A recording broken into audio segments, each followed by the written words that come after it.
बताओ मेरे लिए क्या आज्ञा है। बोले पहले मेरी कसम खा करके बोल, जो मैं कहूंगा सोई करेगा। क्या पता ये भी फिर भजन करने चला जाए। करदम जी बोले जो आप कहेंगे सो मैं करूंगा। बोले बेटा शादी विवाह कर ले, और शादी विवाह करके नाती पोता जन्म कर तो मेरे को भी थोड़ा सा अच्छा लगेगा। करदम जी बोले आप कहते हो तो फिर ठीक है। और करदम जी महाराज सीधे सरस्वती नदी के तट पर गए और जाकर के तपस्या करने लगे कि प्रजा सृजे भगवान कि करदमो ब्राह्मणो दिता सरस्वत्याम तपस्ते पे सहस्राणाम समादस। सरस्वती नदी के तट पर जाकर के 10,000 वर्षों तक तपस्या किया महर्षि करदम ने। और उस तपस्या के प्रभाव से भगवान श्रीमन नारायण प्रादुर्भूत हुए। भगवान ब्रह्मब्रूही महर्षि करदम वरदान मांगो, जो तुम्हें वरदान मांगना हो सो मांग लो। महर्षि करदम ने भगवान के दिव्य भाग की झांकी को देखा, निहाल हो गए साहब।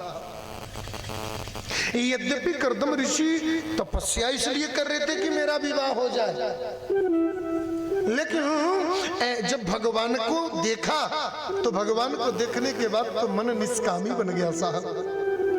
मन में कोई कामना ही नहीं रह गया।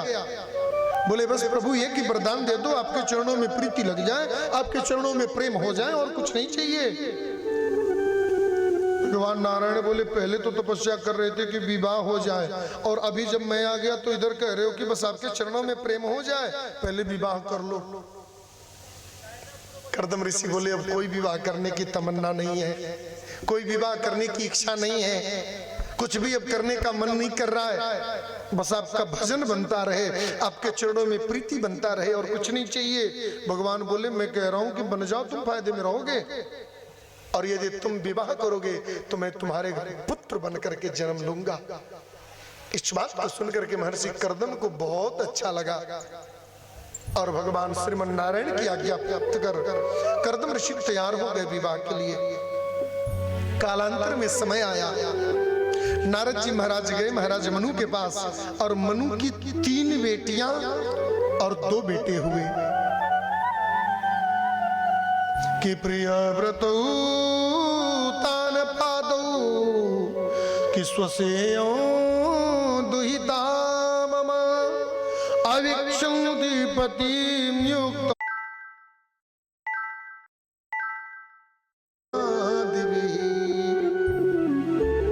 3 बेटियां बड़ी शीलवान, बड़ी गुणवान, बड़ी सुंदर, बड़ी रूपवती और बहुत विदुषी कन्याएं हुई। उन 3 बेटियों में बीच वाली जो बेटी थी ना, उस बेटी का नाम था देवहूति। नारद जी बोले देवहूति के लिए मैंने बड़ा सुंदर वर देखा है, ले चलो शादी कर दो। मैं तो कह रहा हूं। और नारद जी के कहने पर महर्षि नारद जी को लेकर के महाराज मनु और शत्रुपा सीधा सरस्वती नदी के तट पर आ गए। बद्री विशाल क्षेत्र, एक छोटी सी झोपड़पट्टी था, वो भी ऊपर से कुछ नहीं, केवल ऐसे बस लगा हुआ था। और वहीं पर न सरस्वती नदी के तट पर बैठ करके सीताराम सीताराम सीताराम सीताराम भजन कर रहे थे करदम ऋषि। करदम ऋषि को देख करके माता देवहूति की आंखों में आंसू आ गया। यही मेरे होने वाले पति हैं। इतना निर्जन वन, इतना वीरान स्थान, न कोई जीव, न कोई जंतु, न कोई कुछ भी, न खाने के लिए कुछ भोजन है, न पीने के लिए कुछ यहाँ पानी है, न रहने के लिए घर है।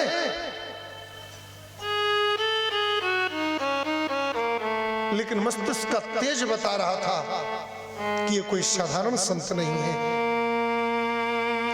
उनके स्वरूप का आभा मंडल बता रहा था कि ये कोई साधारण साधु नहीं है।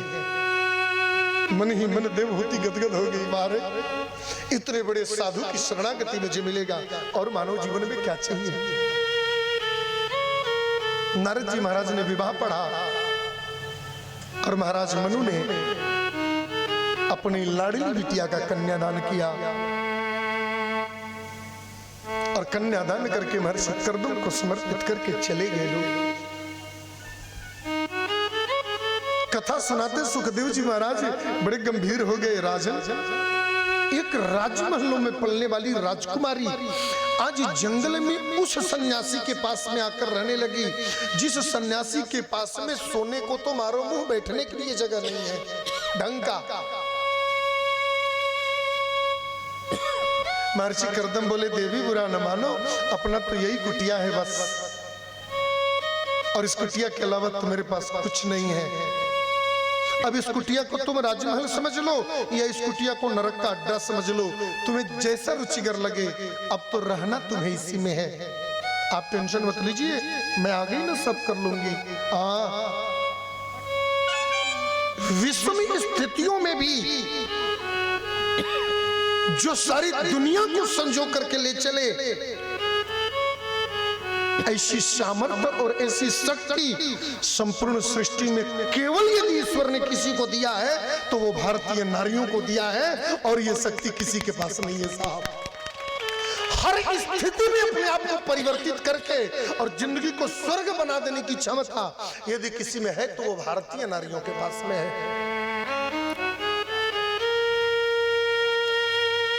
आप भजन करो, मैं देखती हूँ सारी व्यवस्था। हाँ ठीक है, तुम करो भजन, तुम तैयारी करो, मैं थोड़ी भजन कर लूं क्या? कर लो। माता कुटिया को सजाने में लग गई। महर्षि कर्दम तपस्या करने बैठे और देखते ही देखते 10,000 वर्षों के लिए पुनः समाधि लग गई साहब।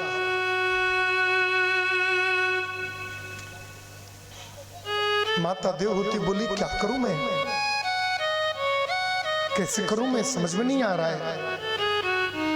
अच्छा आज भर तपस्या कर लेने दो, हो सकता है शाम को समाधि खुल जाए, हो सकता है कल की गुड मॉर्निंग में इनकी समाधि टूट जाए। नहीं, बहुत दिन बीत गए, आज शाम तक तो इनकी ऐसा लग रहा है कि समाधि पूर्ण हो ही जानी चाहिए। एक एक मिनट, एक एक पल, एक एक सेकंड का वक्त गुजारते हुए 10,000 वर्ष माता देवहूति ने उसी वन में गुजार दिया। 10,000 वर्षों के बाद महर्षि कर्दम का नेत्र खुला, और नेत्र खुला तो एक बड़ी विचित्र स्थान दिखाई दिया साहब।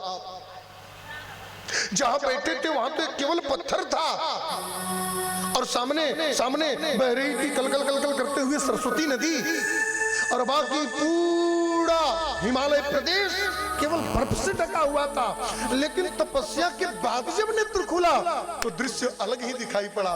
सामने एक दिव्य सुरम्य वातावरण का बगीचा दिखाई दिया।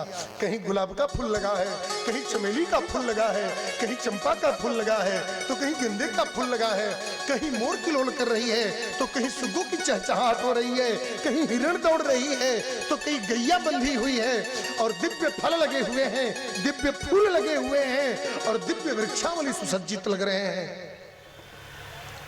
और उन्हीं दिव्य जगह पर एक पुष्प के बगीचा में एक वृद्ध अवस्था में बैठी हुई एक नारी दिखाई दी, एक स्त्री दिखाई दी। संत के जगने की थोड़ी सी आहट पा करके वो स्त्री अपने आंचल में फूल लेकर के दौड़ी दौड़ी आई और आकर के पास में आंखों में आंसू भर करके बैठ गई। महर्षि कर्दम बोली, इस जंगल में औरत आप कौन है देवी?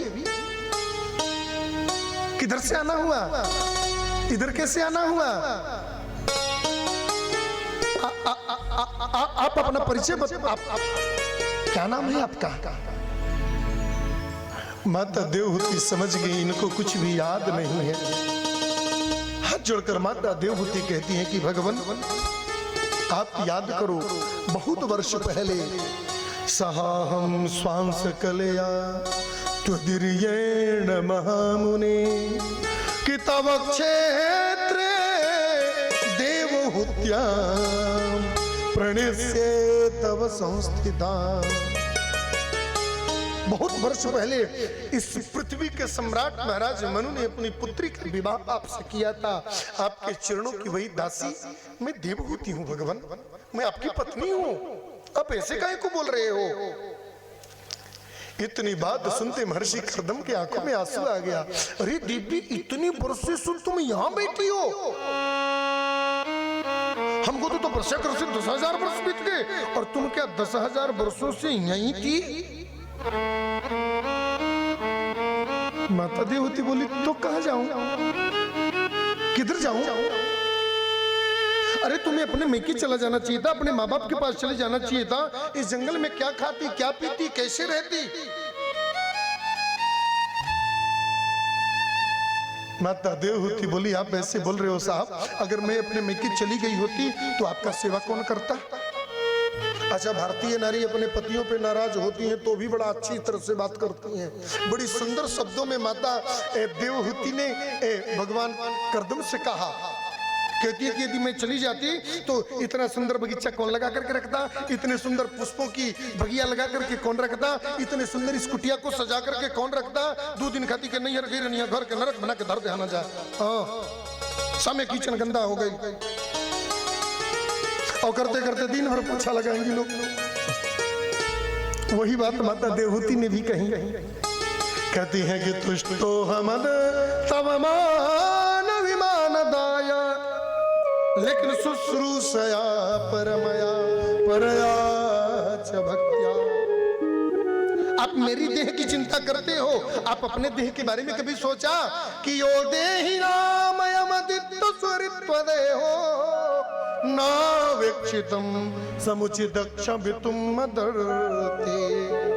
ये प्रभु, यदि मैं चली जाती आपके शरीर पर कितने धूल पड़ जाते थे। रोज अपनी फटी साड़ी के पल्लू से मैं आपको रोज पोछा करती थी।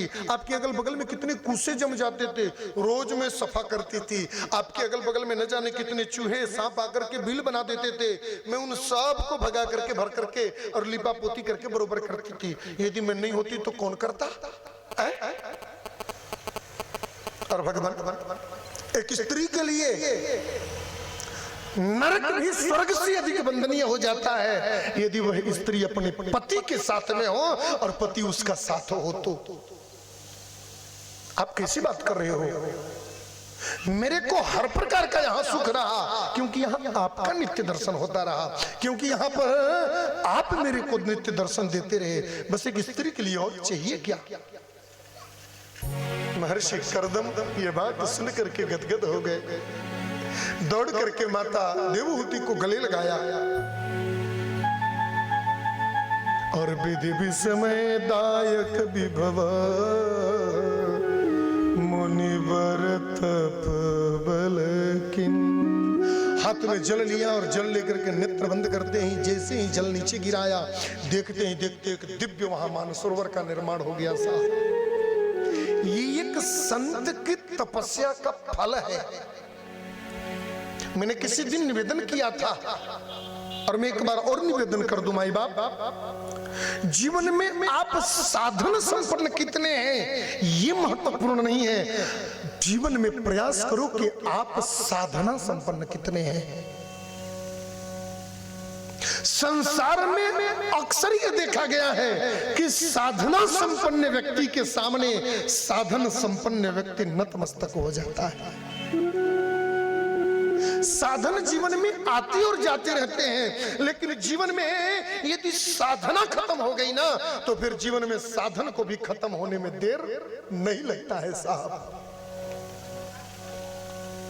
महर्षि कर्दम ने अपने साधना के बदौलत दिव्य मानसरोवर का निर्माण किया।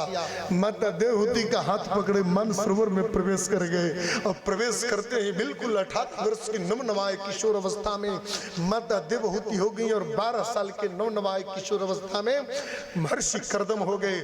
9 मंजिले का दिव्य महल उसी सरोवर में निर्माण हो गया और लाखों स्त्रियां निकली हंसी किलोल करते हुए देवहूति का हाथ पकड़ कर ले गई अंदर, और लाखों सेवक निकले हाथ पकड़ करके माता महर्षि कर्दम को लेकर के गए। उबटन लगाया, सेंट लगाया, खूब पियर से साबुन लगा करके नहवाया, धुलाया, खिलाया, पिलाया, खूब बढ़िया रेशमी वस्त्र पहनाया और शयन करने के लिए शयन कक्ष में भेज दिया। प्रेम से बोलिए महर्षि कर्दम की जय हो। समय व्यतीत होने लगा। कालांतर में महर्षि कर्दम के यहाँ 9 कन्याओं का जन्म हुआ। 9 कन्याओं को जन्म लेने के बाद में एक दिन महर्षि कर्दम बैठे हुए थे और बैठे बैठे उनके मन में बड़ी भारी ग्लानि होने लगी। राम राम राम राम राम राम, छी। अरे मैंने कहा जरा सा संतान की, और जहां कहा मैं अपने पिताजी की बातों में पड़ गया। अब तो मैं हजारों वर्ष बीत गए, वासनाओं की भोग में पड़ा हूं और सारा भजन, सारा तपस्या, सारा पूजा पाठ सब छोड़ करके केवल इस संसार के विषयों का सुख भोग रहा हूं। इन संसार के विषयों को भोगने से कभी इन विषयों से तृप्ति मिल सकती है क्या? माई बाप, एक बात जीवन में ध्यान रखना, संसार में कोई भी ऐसी भोग नहीं जिस भोग को व्यक्ति चाहे तो भोग करके तृप्त हो। रसगुल्ला खाते खाते कभी जीवन में मन भरने वाला, आज 2 को खाइएगा, एक बाद 2 दिन के बाद फिर नटवार जाइएगा। आज जैसे ही लौकी बालू शाह के दुकान तो मन करी कि चलो 2 को फिर भांज दे। डॉक्टर मना कर दिला शुगर हो गई बा, खाई ठीक नहीं के तो जाए तो तब रसगुल्ला में ढेर शीरा होला, ना खाई गुलाब जामुन खा लेता नहीं तो बहुत ऐसे लोग होते हैं। हाँ, हम आलू नहीं खाते हैं, शुगर हुआ है, थाली में आलू छोड़ देंगे, गुलाब जामुन एक में आलू थोड़ी पर हलवा, ऐसे थोड़ी ना होता है जी। कामनाओं की तृप्ति कभी भी कामोपभोग से नहीं हो सकता, ये जीवन में याद रखिएगा। 60 वर्ष तक आदमी भात बना के खाता ना, एक दिन अगर भात ना मिलल तो लगत आदमी कहे इतना जंगर छोटी हो गई सना, रोटी बनलू हजन की पर भात ना बना दिलू हजा। कभी तृप्ति नहीं मिलती साहब, तृप्ति त्याग से मिलती है, तृप्ति भोग से नहीं मिलती, ध्यान रखिएगा। मन ही मन सोचने लगे महर्षि कर्दम की मैंने कहां फंस गया। और जाइए न वहां जहां संगति कुसंगति है, कि जाइए न वहां जहां संगति कुसंगति है, कायर के संग सुर भागे पे भागे। मामा जी का पद है ये कि फूलन के वास बसे फूलन की होती तो कामिनी के संग काम जागे पे जागे। घर में फंसे हैं अब घर में वैराग्य कहाँ, माया मोह ममता में पागी है पे पागी है। काजल की कोठरी में कितनों भी सयानो जाए, काजल की एक दाग लागी है पे कितना भी बड़े बुद्धिमान व्यक्ति हो, संसार में पड़ा रहेगा तो माया में पड़ा ही रहेगा साहब। आसक्तियों में जब तक पड़ा रहेगा आसक्ति से तृप्ति नहीं मिल सकती साहब।